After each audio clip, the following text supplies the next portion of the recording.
예, 할렐루야. 아멘. 날씨가 저하지만 우리 마음은 우리 마음에 비춰지는 성령의 빛처럼 받아들이는 게 좋을 줄 믿습니다. 자, 신앙생활이라는 게 뭐죠? 신앙생활의 기본은 예수 그리스도를 아는 것과 믿는 것이 하나가 되게 하는 것이다. 아멘. 즉 예수 그리스도를 제대로 아는 것이죠. 아멘. 예수 그리스도를 제대로 아는 것인데, 자, 세상 사람들 가운데 가장 인생이 불행한 사람은 누굴까요? 인생이 가장 불행한 사람은 누구냐? 예수 그리스도를 모르는 사람. 이 정말 이게 불행한 거죠. 우리가 인생 살면서 하나님을 모르고 살다가 죽는다고 하면 그건 정말 결과적으로 진정한 허무한 인생을 그들은 살게 될 줄 믿습니다. 그래서 우리가 예수를 믿는다는 것은 참으로 우리의 축복이요 하나님께 감사하지 아니할 수 없는 거죠. 그래서 그런데 문제는 신앙생활의 기본은 예수 그리스도를 그래서 아는 것과 믿는 것인데 그냥 알고 믿기만 해서 되지 않는 거예요. 어떻게 믿음이 자라야죠. 아니 사람이 어린아이가 자라서 세상 지식을 좀 더 취득하는 것처럼 우리가 신앙생활을 하면 할수록 어떻게 해요? 더 하나님 말씀을 풍성히 알고 그 깊이를 알고 그 넓이를 알고 우리가 그거 깨닫지 못한다고 하면 신앙이 자라지 않고 정체되어 있다면 어떨까요? 우리는 어느 순간 되면은 다 멈춰 있어요. 자기 수준에서 멈춰 있어요. 그렇게 하면 안 된다는 사실입니다. 그래서 왜 믿음이 우리가 성장해야 되는가? 그래서 간사한 유혹이나 세상 풍조에 요동하지 못하게 하려 한다. 이렇게 사도 바울이 말합니다. 자, 믿음이 연약하면 말이죠. 자기 감정대로 가기 싫어요. 오늘 자기 기분대로 예수님한테 나와서 예배 드리는데도 자기 기분대로 해. 그리고 그렇게 되다 보면 쉽게 흐트리게 된다는 거죠. 또 그리고 유혹에 넘어가기 쉽게 된다 이렇게 말합니다. 그래서 오늘 본문 15절에 뭐라고 그러죠? 본문 15절에 오직 사랑 안에서 참된 것을 참된 것이 뭐예요? 참된 것 이것은 사랑 안에서 진리를 붙잡는 것을 말해요. 진리를 붙잡는 것 이는 온통 사람의 교훈. 우리 기독교는요 사람의 교훈이 아니죠. 그런데 모든 종교는 사람이 만든 교훈입니다. 사람의 교훈을 따르는 거예요. 그리고 세상 풍조에 흔들지 않자는 비결이 옳지 참된 진리를 붙잡는 길이에요. 하나님의 말씀의 진리를 제대로 깨닫고 붙잡으면 세상의 다른 사람들이 무슨 철학이라든지 또 어떤 이데올로기에서 어떤 사상이라든지 또 어떤 다른 타 종교라든지 이런 데 흔들리지 않는다는 거예요. 그래서 믿음이 장성한 분량으로 가는 길은 오직 하나라고 이렇게 말합니다.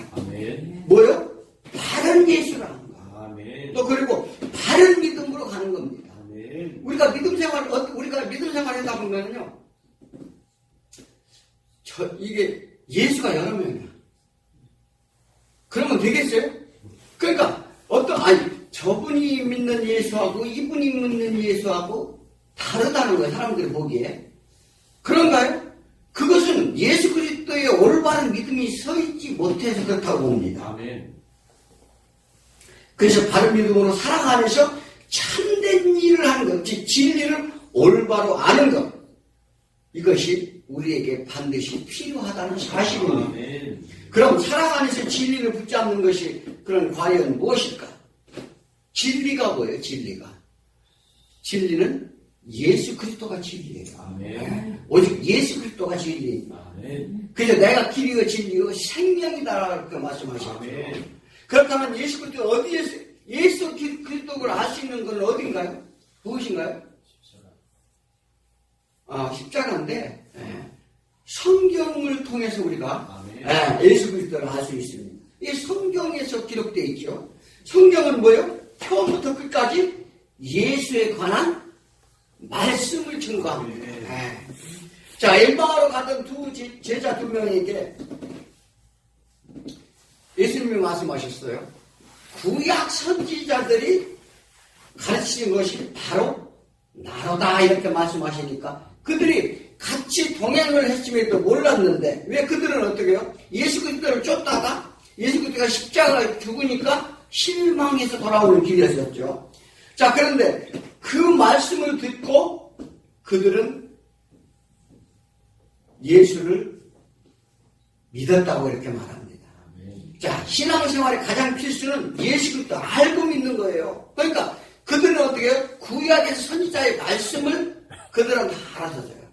예. 그래서 신앙생활의 가장 필수는 예수 그리스도를 알고 믿는다고 이렇게 말하는데 과연 우리가 예수 그리스도를 얼마나 아는가에 중요한 거예요. 예. 그냥 안다, 인식한다 이런 수준으로 예수를 믿으면은요 이 장성한 분량으로 갈 수가 없다는 사실이죠. 자, 어느 날 마찬가지로 기독교를 빙자한 많은 교훈들이 있어요. 그럴듯합니다. 자, 그런데 오직 성경 말씀대로만 듣고 깨닫기를 원합니다. 예, 다른 사람의 어떤 기술적인 방법이나 사람을 유혹하는 어떤 세상적인 방법으로 이렇게 말씀을 우리가 말씀이라고 듣고 증거하면 안 돼요.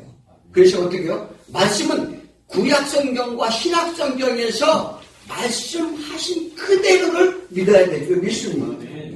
그것이 성경이죠. 거기서 조금이라도 벗어나면 자기 생각대로 얘기하는 거예요.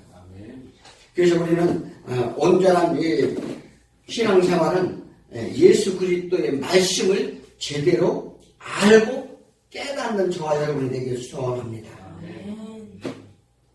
자, 우리가 알아야 될 것은 성경은 단지 우리를 교훈하고 있는 것만이 아니에요. 무슨 성경을 말이죠. 우리를 무슨 교훈하는 어떤 책자로 이렇게 아주 그렇게 보여주는 경우가 많이 있죠. 자, 그런데 성경은 뭘 얘기하고 있어요?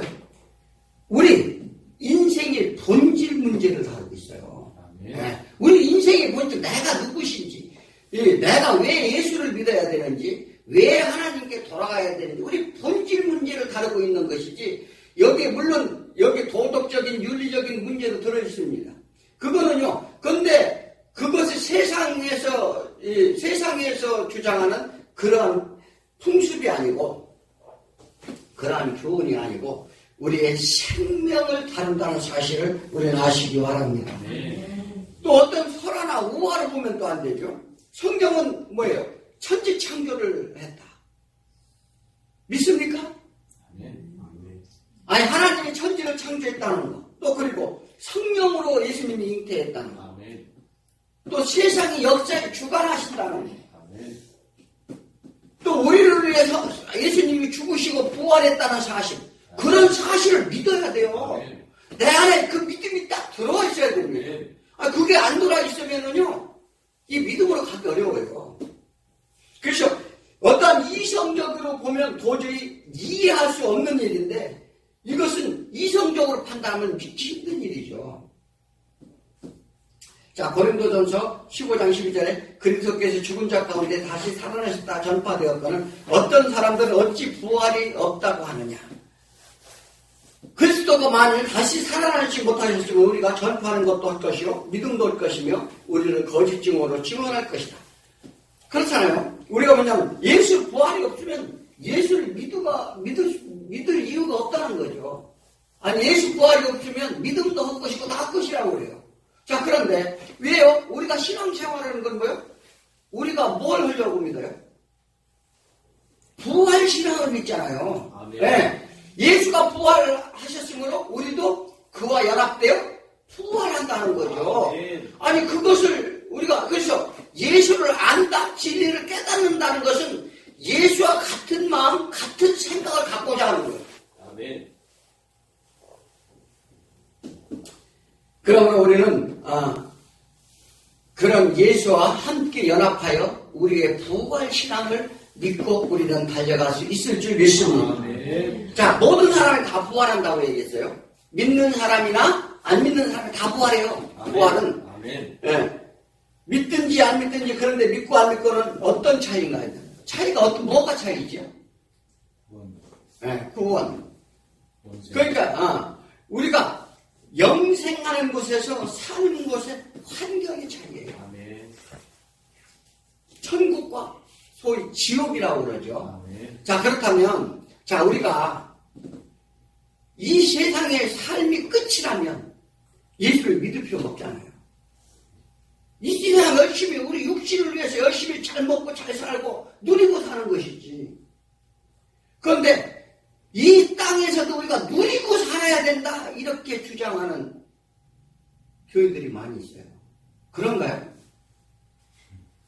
저는 이게 성경에서 그런 말씀을 성경에 써 있는 것을 못 봤어요. 그것은 뭐냐면 우리가 이 세상에 살면서 고통을 받고 예수를 믿으니까 못 살고 이렇게 하라는 것이 아니라 우리의 진정한 이 삶의 행복은 어디 있어요?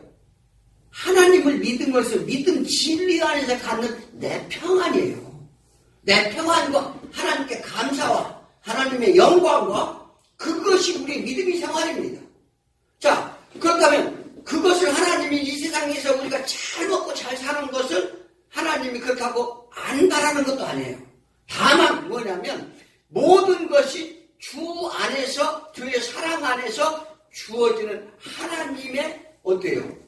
그 특별한 은혜라는 거예요. 아멘. 우리가 그걸 잊어버리면 안 돼요. 아멘. 자, 그러니까 디모데후서 2장 15절에 너는 진리의 말씀을 옳게 분별하여 부끄러움 없는 일꾼으로 인정된 자로 자신을 하나님 앞에 드리기를 힘쓰라.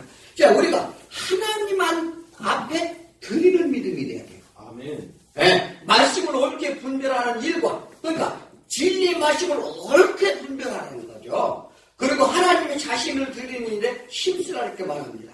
말씀을 제대로 깨달으면 말이죠. 하나님 앞에 우리는 모든 힘과 뜻과 마음과 목숨을 다해 하나님께 드리게 된다는 원리예요. 그러니까 우리의 모든 일상의 생활의 중심이 어디가 있다고요? 하나님한테가 있는 거죠. 아멘. 하나님은 이걸 원하시는 거예요. 그러니까 우리가 이 먹고 사는데 여기에 매달려서 물론 먹고 사는데 힘이 들고 어렵습니다. 그런데 우리의 무엇을 하든지 어떻게 먹든지 마시든지 뭘 어떻게 알아? 하나님의 영광을 위해서 알아. 아멘. 그것이 진리를 아는 자라 이렇게 말합니다. 아멘. 그것이 신앙인이라고 그래요. 아멘. 예, 하나님의 부르신 뜻이며 하나님의 영광됨을 우리 믿으시기 바랍니다. 아멘. 자, 우리들이 제일 큰 문제는 예전부터 배워왔던 잘못된 진리를 여전히 고수하고 있다는 데 문제가 있어요.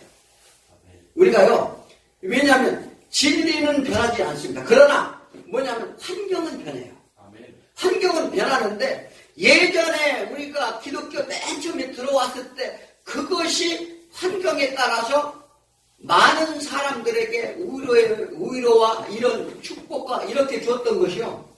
여전히 100년, 150년이라도 똑같이 전통을 고수하고 있다. 아멘. 진리를 말한다는 것은 어떤 것을 꼭 붙잡고 흔들리지 않는 것을 어떻게 내가 고백하고 가르치고 행하는 거예요. 아멘. 진리를 말하는 것이죠, 그게. 자, 그렇다면 이 세 가지가 함께 우리는 해야 우리 믿음이 성장할 줄 믿습니다. 아멘. 자, 이 진리를 알고 나면 증거하고 그런 삶을 사는 것이 당연할 것이라 이렇게 말합니다. 아멘. 자, 신앙인들이 하는 거 보면 알죠. 신앙인 생활은 참 열심인데 사람은 바뀌지 않는 사람이 그런 사람이 있어요. 맨날 기도해. 맨날 기도하는데 기도 끝나고 나와서 말하고 대화하는 거 보면 뭘 기도하고 하고 뭘 했는지 모르는 사람 많이 있어요. 자기 막 이기적이고 자기 주장하고 그렇잖아요. 그리고 막 남한테 상처 주고, 그리고 다투고, 자기 생각과 자기 신념과 관념으로 하나님 말씀을 막 말합니다. 로마서 6장 17절에 하나님께 감사하리로다 너희가 본래 죄의 종이더니 너희에게 전하여준 바 교훈의 본을 마음으로 순종하여, 그러니까 죄로부터 해방받아 의에게 종이 되었느니라 이렇게 말합니다. 그럼 말씀에 순종하는 것이 하나님의 종인데, 우리는 예전에요, 우리가 감사할 것은 뭐라고요? 본래 죄 가운데 우리가 그들에게 끌려다니던 종이었었는데, 예, 우리가 복음을 듣고 진리의 말씀을 듣고 그 교훈의 본을 마음에 받아서 새겨서 우리가 그 죄로부터 해방되었다는 거죠. 그래서 의의 종이 되었노라. 그래서 감사하라는 거죠. 그러니까 우리가 죄라는 것이 뭐요? 그러니까 우리가 표피적으로 이렇게 우리가 나타나는 죄가 아니라 우리 죄는 굉장히 많아요. 하나님을 경외하지 않는 죄가 제일 큰 죄예요.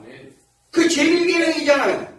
네. 왜 그러냐면 내가 어떤 일을 하든지 무엇을 하든지 하나님 외의 것을 더 사랑하는 것. 이게 죄란 말이에요. 근데 우리가 그거 알아야 돼요. 근데 내가 꼭 어떤 이 사회적인 법에 따라서 그것을 잘하고 잘못하고 이게 죄라 생각하면 큰 오산이에요. 그 율법주의자들 그렇게 생각했어요. 근데 우리의 마음, 생각, 내 욕심, 내가 가지고 있는 시기, 질투, 투기, 이런 모든 것들이 내 마음에 부어나오는 것들이 전부 다 죄란 말이에요. 그런 죄로부터 우리는 진리의 말씀을 들음으로써 어떻게 해요? 해방되어 간다는 거예요. 그런 것이 소멸되어 간다는 것입니다. 네, 그게 하나님의 은혜, 그게 감사해야 되잖아요. 그런데 하나님의 진리의 말씀을 모르면은요, 이게 죄인지 모르고 사는 거예요. 우리가 죄의 종이 됐을 때는 몰랐잖아요. 그저 우리가 그냥 우리 마음대로 살면, 내 생각대로 살면 되고, 그냥 그렇게 살면 그것이 우리 인생을 사는 것이라고 생각을 했는데, 예수를 믿고 진리를 깨달으니까 어떻게 해요? 아, 이게 죄구나. 아, 이게 잘못된 것이었구나.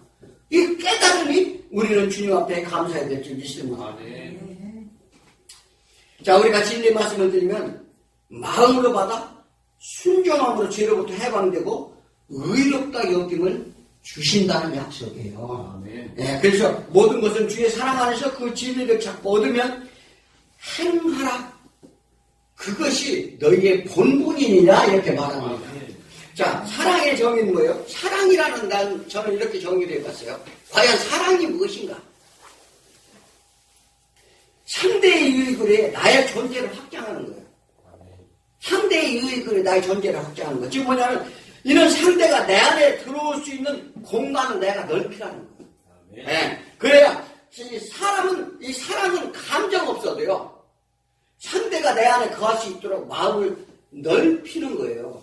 자, 왜냐하면 그러면 주의 사랑을 전할 때 전함받은 자의 아픔과 처한 모든 것을 주 사랑 안에 담을 수 있을 것이다 이렇게 말합니다. 그러니까 상대방이 아픈가 형편없어요. 대화를 해보면 뭐냐면 막 욕하고 막 이렇게 보니까 이 영적으로 보면 어떻게 해요? 그 영혼이 막 병이 들어서 막 행설수설하고 몹쓸 얘기도 하고 막 그러는데 그것은 내 마음에 받을 수 있어야, 담을 수 있어야 된다는 거예요. 그게 주의 사랑이라는 거예요. 그러니까 이것은 누가 했어요? 사도 바울이 했어요. 뭐냐면 갈라디아서 4장 16절에 그런즉 내가 너희에게 참된 말을 함으로 원수가 되었느냐. 갈라디아 교인들이 바울을 공격했어요. 이 갈라디아 교인들 사도 바울을 해왔는데 바울은 진리 참된 복음을 전하고도 그가 세운 성도들에게 미움을 막 받습니다. 이것은 무엇을 의미하는 거예요? 여전히 그들은 메시아 구원자는 우리의 모든 문제를 위해 오시는 예수로 그들을 믿었기 때문에 그래요. 사도 바울이 오직 십자가의 도만 가르쳐줬는데 사도 바울이 떠나고서 그 뒤에 오늘 가르치는 자들이 그렇게 가르쳤다는 말이에요. 십자가, 예수 그리스도를 가르쳐야 되는데 엉뚱한 그 문제 해결 책으로 가르쳤다는 얘기예요. 요즘 어떻습니까?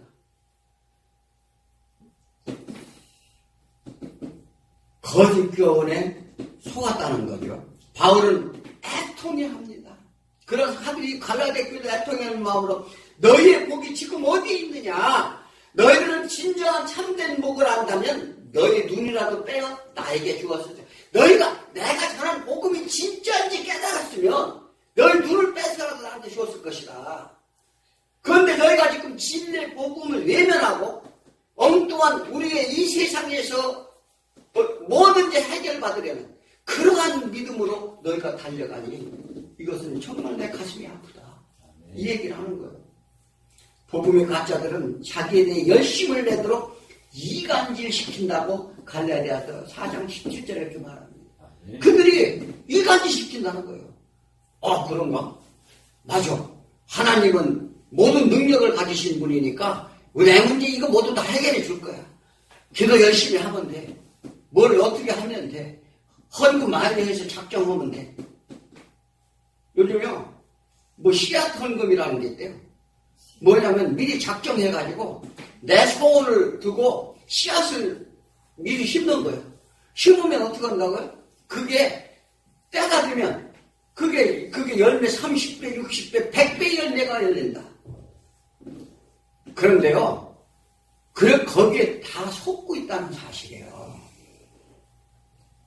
우리가요, 정말 이게 깨어 있어야 될 것은 오직 진리의 말씀만 붙잡고 이 십자가 도를 붙잡고 내가 십자가 멍에를 매는 거죠. 예, 이게 무슨 그래서 우리가 어떻게 참 영생의 삶, 우리가 정말 이게 부활의 신앙 이것을 가기 위해서 우리는 신앙생활하는 것이지 이 세상에서 잘 먹고 잘 살라고 신앙생활하는 거 아니에요.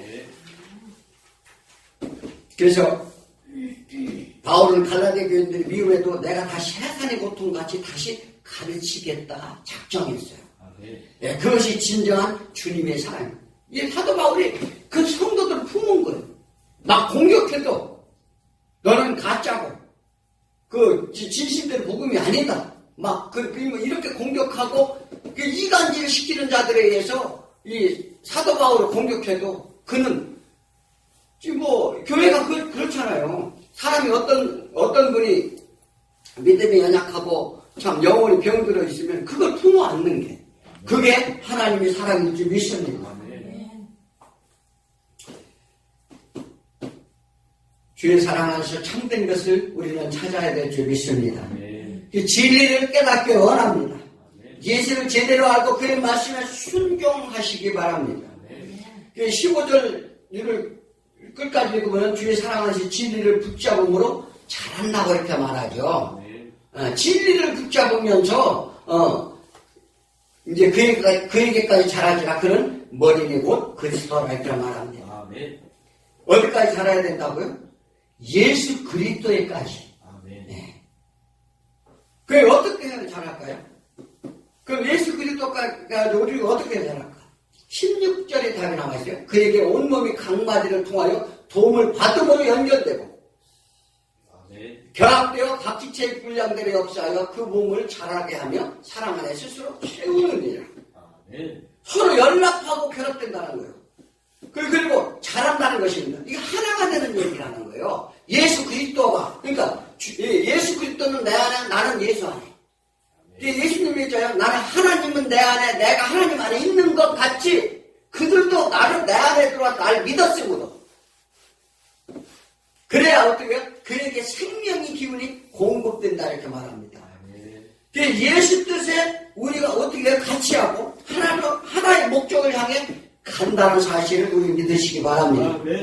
그 육체를 비유해서 그 생명은 마대 힘줄이 연결돼서 어떻게 생명이 공급된다고 얘기하잖아요. 연합과 상합이라는 게 뭐예요? 상합이라는 것은 서로 연결되고 결합된다는 거예요. 단단히 묶인다는 얘기라는 거예요. 떨어지지 아니하도록 이런 끊어졌던 생명줄이 다시 연결된다는 것을 의미합니다. 하나님을 우리가 떠남으로 생명줄이 끊어졌어요. 그래서 우리가 이 나무 가지가 잘려서 엊그저께도 말씀드렸잖아요. 갈려서 이 어느 기간 동안은 사는 것처럼 우리가 이 한시적 인생을 살고 있다고요. 그래서 그것을 어떻게 다시 생명줄을 연결시켜서 이 공급을 받아야 한다는 사실입니다. 이 성경은 이것을 말씀하시고 있는 거예요. 아멘. 그런데 성경은 이 얘기를 하고 있는 거지 다른 얘기 하고 있는 거 아니에요. 아멘. 그래야 그러니까 이렇게 마음이 합하고 하나 되고 연락되고 그러면 이 예수 그리스도의 겸손함과 온유함과 사랑과 이런 모든 것이 어떻게 해요? 같이 연락되니까 그건 자연적으로 파상되는 믿음의 행위로 드러난다는 거죠. 아멘. 이 얘기를 하는 거죠. 자, 그러니까 바울은 여러 번 반복하여 예수님의 관계를 이렇게 설명을 합니다. 신하인 길이 무엇인지 형제 자매의 관계까지 얘기를 말합니다. 그러므로 궁극적으로 스스로 세우는 이라 이렇게 말했어요. 스스로 세운다, 우리가 스스로 쓴다는 얘기일까요? 자, 이것은 뭐냐면 하나님이 영양분을 이제 공급을 해주잖아요. 같이 붙어 있으면 영양분을 공급을 해서 스스로 공급을 받으니까 어떻게 해요? 우리가 스스로 서도록 노력한다 이 말이에요. 네. 그래서 우리가 우리 시각으로 보면 우리가 노력하는 것처럼 보일 수 있으나 하나님이 도우심을 준다 얘기죠. 그래서 말씀을 보고 날마다 스스로 깨달음이 오는 것을 말하는 거예요. 우리가 어느 정도 이제 생명을 공부받아서 말씀을 보니까 말씀을 보니까 막 깨달아지는 거죠. 이게 이제 공부받는 거예요. 그러니까 우리가 스스로 서가는 거죠. 네. 그래서 17절에 뭐라고 말씀하시나요? 그러므로 내가 이것을 말하여 주 안에서 증언하는 이제부터 너희는 이방인이 그 마음에 험한 것으로 행하지 말라 이렇게 말합니다. 이제 옛사람의 행위 이제는 허망한 것을 이제 깨닫게 된다는 거죠. 그래서 그 깨달으니까 어때요? 옛사람을 사는 것처럼 그렇게 살지 않게 된다는 것입니다. 자, 예수 그리스도를 알았으면, 즉, 죄 가운데 죄의 종로를 했다는 것을 깨달았으면, 이제는 옛 구습과 옛 생활을 버려라. 세상 것에 대해 목적을 두는 것에 대해서 하나님 나라에 대해서 목적을 둬라. 예전의 행동을 다 버리고 새로운 가치관을 가져라. 이렇게 말합니다. 자, 행한다는 건 뭐예요? 전체적인 생활 방법이에요. 그래서 우리의 세계관, 가치관, 이 믿지 않을 때의 방법을 버리고 삶을 바꾸는 내용인데, 즉 하나님의 중심적 삶을 하나님은 요구하신다. 아멘. 네. 이걸 믿으시기 바랍니다. 아멘. 과연 우리가 신앙생활 내가 하나님 중심적 삶으로 내가 전환돼 가는가? 그 여전히 예전과 같이 그냥 이 세상이 먹고 살기 위해서만 전전긍긍하고 있는가? 예, 뭐든지 어떤 일이든지 하나님의 영광을 위해서 내가 어떤 것을 행하고 있는가? 예, 사업을 하든 뭘 하든 어떤 중심이 하나님 앞에 늘 있으라는 것입니다. 아멘. 그랬을 때 하나님 우리 역사가 있어요. 아멘. 하나님은 뭘 본다고요? 중심을 본다고 말했어요. 그러니까 우리 마음의 중심이 하나님한테 하나님께 날마다 향해 있기를 원합니다. 아멘. 그래서요, 우리는요, 믿는 자의 목표와 믿지 않는 자의 목적은 당연히 다릅니다. 요즘 두 가지 다 잡으려고 하는 성도들이 많이 있어요. 세상도 잡고, 하나님도 잡고, 이 두 마음을 품지 말라고 그랬는데, 예전의 삶으로 산다면, 첫째, 뭐가 온다고요? 허무함이 온다, 이렇게 말합니다. 여기 오늘, 이게 나오자 17절에 허망한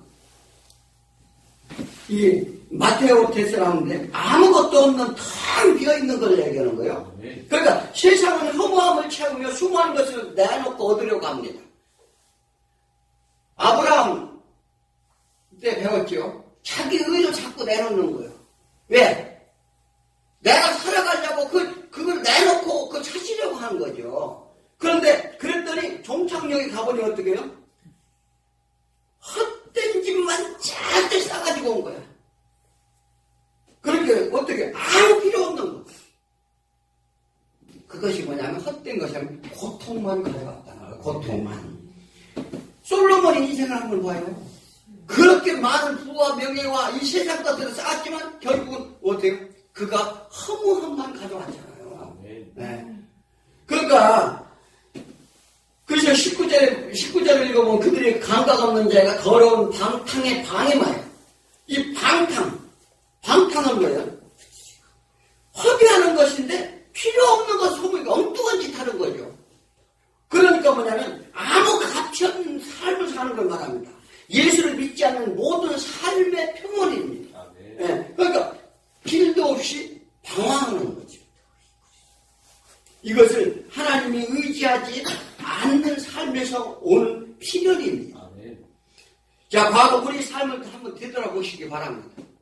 예수를 믿기 전의 삶, 참으로 바보 같은 삶을 보게 됩니다. 우리 인생을 그냥 산 사람들 어떻게 해요? 나이가 먹으면 인생을 후회하게 되죠. 내가 왜 그때 그랬지? 그런데 문제는 인생의 후회만 할 것이 아니라 그 원인이 무엇인지 깨달아야 될 줄 믿습니다. 자, 우리가 뭔가 열심히 이룬 것 같은데 가만히 생각해봐요. 지금 나이가 50, 60, 70 다 돼가면서 과연 내가 무엇을 이뤘는가? 우리 인생을 한번 뒤돌아보라는 거죠. 무엇을 이뤘어요? 재산을 많이 모으셨나요? 아니면 뭐 자식을 또 잘 키웠나요? 또 명예인가요? 어떤 권력인가요? 자, 우리 때가 다 지나갈 때 다 덫이 없다는 것을 오늘 아시기 바랍니다. 세상 것은 덫이 없어요. 그러니까 왜냐하면 우리가 이걸 진짜 깨달아야 돼요. 자, 배너에 출연한 그 찰턴 헤스턴 있죠? 네. 찰턴 헤스턴 알죠? 영화배우. 자, 그가 인생 30, 40대 황금 같은 시간이 있었어요. 참, 영화에 찰턴 헤스턴 나오는 영화는 다 흥행을 했습니다. 많은 사람들 그를 따랐어요. 그리고 아주 멋있고. 근데 몇 년 전에 그가 TV에 출연을 했어요. 나이 80이 넘어서 뭐예요? 치매가 걸렸어요.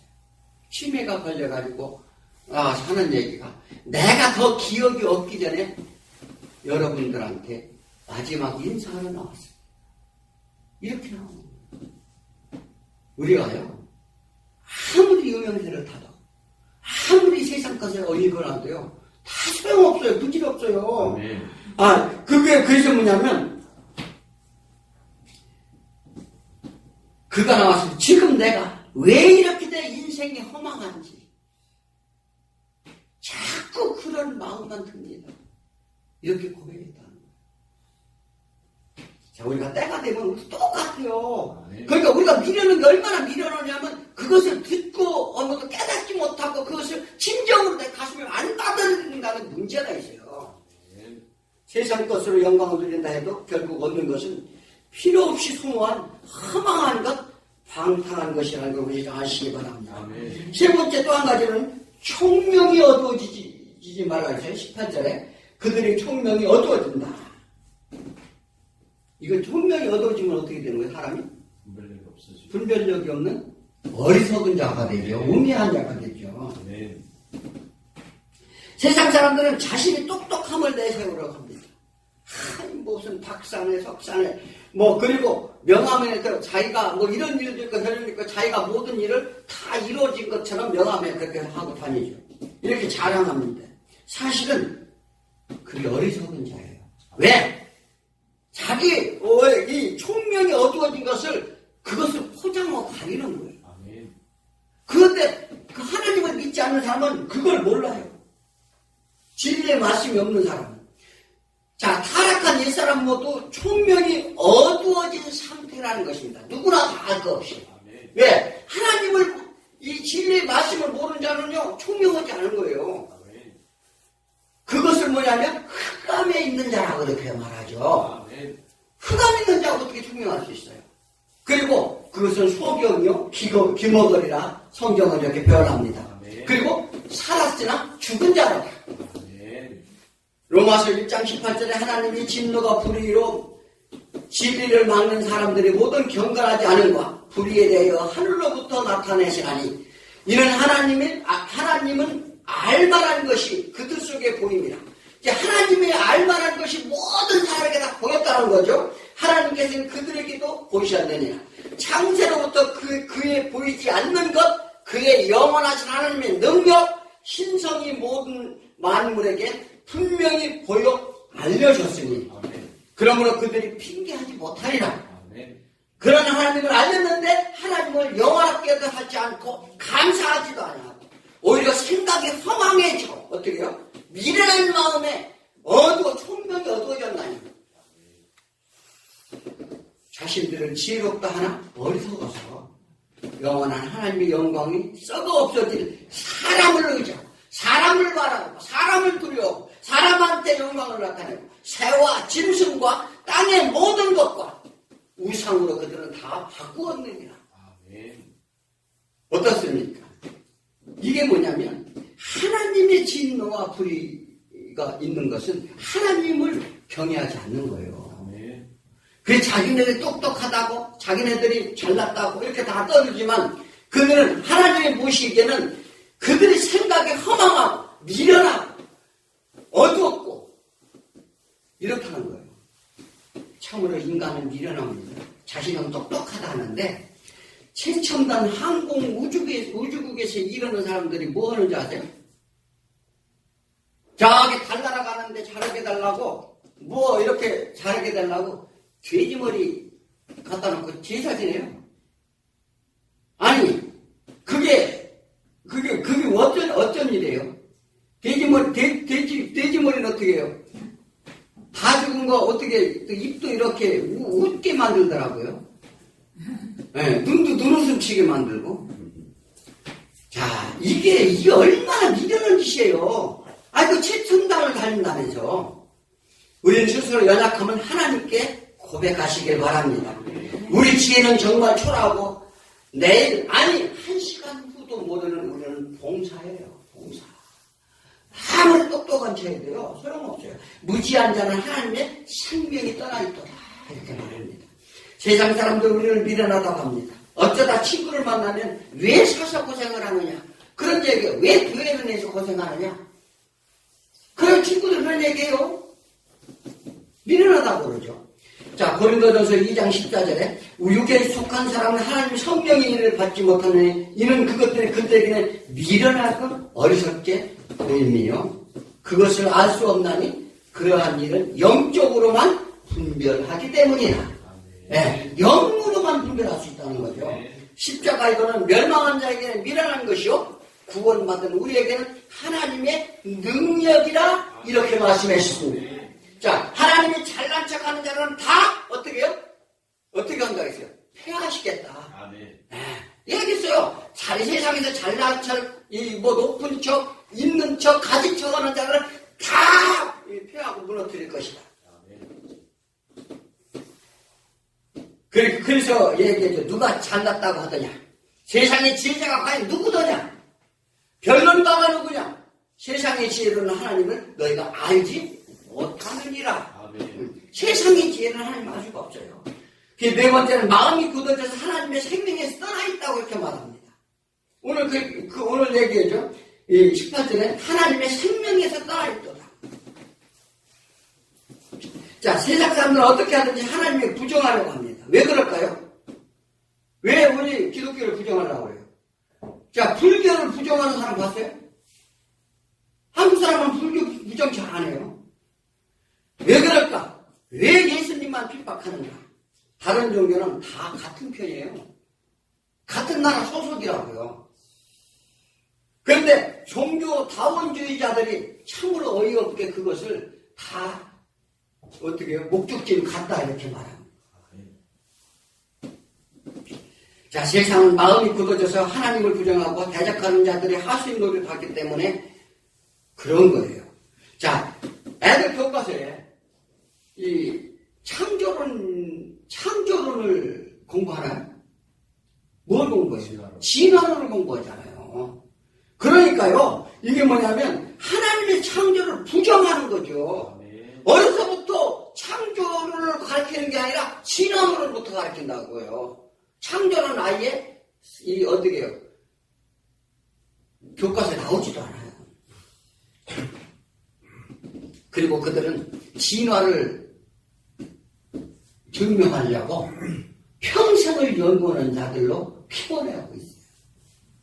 자, 마태복음 13장 3절에 네 밭의 비유를 말씀드렸죠. 이것은 믿는 자에 대한 경고인데, 자, 교회 안에 있는 사람들 중에 말씀을 잘 듣고 깨닫는 자, 100배, 60배, 30배의 결실을 얻는 자가 있는가 하면, 예, 말씀을 전혀 듣고도 전혀 깨닫지 못하고 전혀 노력지 안 하는 그러한 질가같이 있는 사람도 있고, 환난이나 조그마한 시험에도 금방 넘어지는 돌밭에 뿌린 자들과 같은 사람도 있고, 교회에 나왔더니 되는 것도 없네, 스스로 판단하고 자기 관련대로 믿고 또 세상의 유혹과 재물에 넘어지는 가시떨기 밭이 있다고 이렇게 말했어요.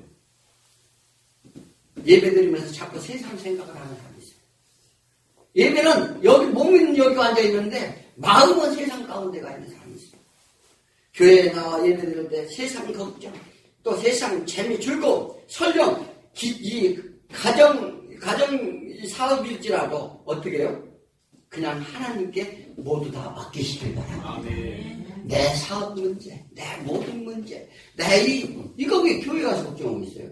그냥 탁 내려놓으세요. 아니 그러면 그거 죽지 않아요. 그런데 그거 뭐냐면 세상 것에 어떻게 관심이 있기 때문에 생각을 하는 거죠. 그래서 그렇다면 100배, 60배, 30배의 축복 열매가 있다는 사실을 믿으십니까? 자, 우리가 하나님의 축복을, 진정한 축복을 받으려면요, 이 마음밭이 정말 어떻게 하나님의 말씀이 듣는 대로 쫙 들어와서 믿고 순종하시기 바랍니다.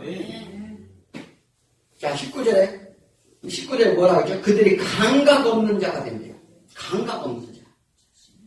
그들은 방탕해서 방임을 하신다 이렇게 말했어요.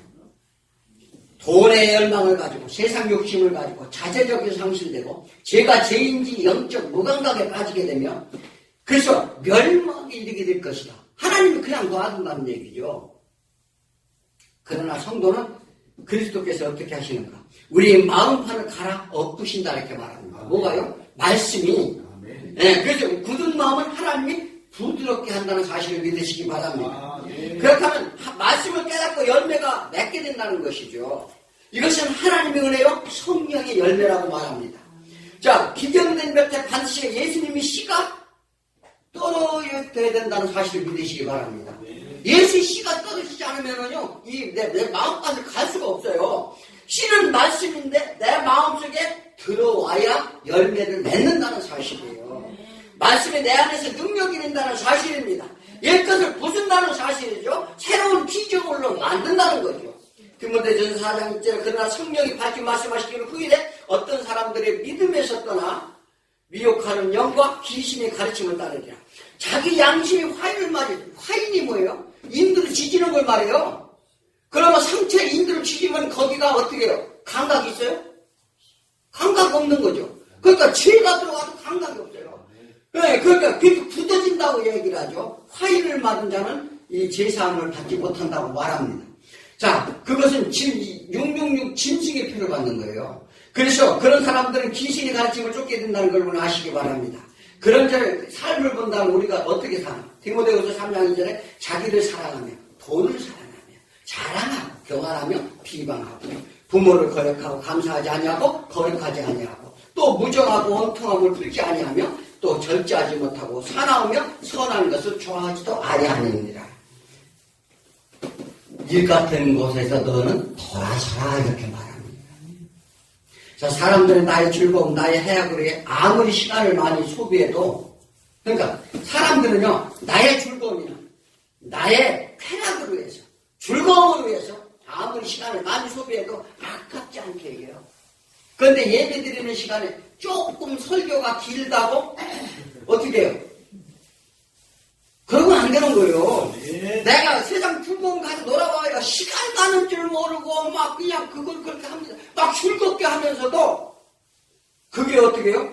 하나님의 중심적인 삶이 되지 않았기 때문에 그래요. 그런데 하나님을 배우고 예배드리는 데는 자기가 무슨 특별히 시간 내주는 것 같이 내가 무슨 식권을 특별히 내주는 걸로 알고 있어요. 그런 생각을 가지면 안 된다는 사실입니다. 그래서 우리는 그래서 교만하면 안 됩니다. 사실 오늘 시간이 많이 되어서 제가 이제 말씀을 좀 에피스 같은 말씀이 좀 있는데, 그건 추후에 말씀드리려고 하나님을 경외하는 자로 우리는 살아야 될 줄 믿습니다. 아멘. 그래서 우리는 신앙생활은 나를 죽이는 길이에요. 감각이 없는 자는 자기 욕심을 따라 행하고 아멘. 죄를 방임한다는 것입니다. 그래서 뭐냐면 마지막 절에 바울은 이와 같이 오직 너희 그리스도를 그같이 배우지 아니하였느니라. 아멘.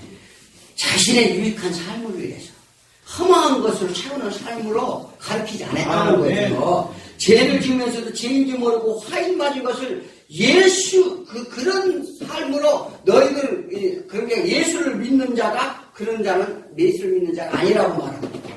예수를 그때 제대로 배우고 믿어야 될 줄 믿습니다. 자, 신앙의 길은 십자가의 은혜와 그 사랑을 믿는 것인데 그 길은 내가 십자가의 멍에를 예수님과 같이 동참하는 길임을 하시고 따르는 모두가 되시길 축원드립니다.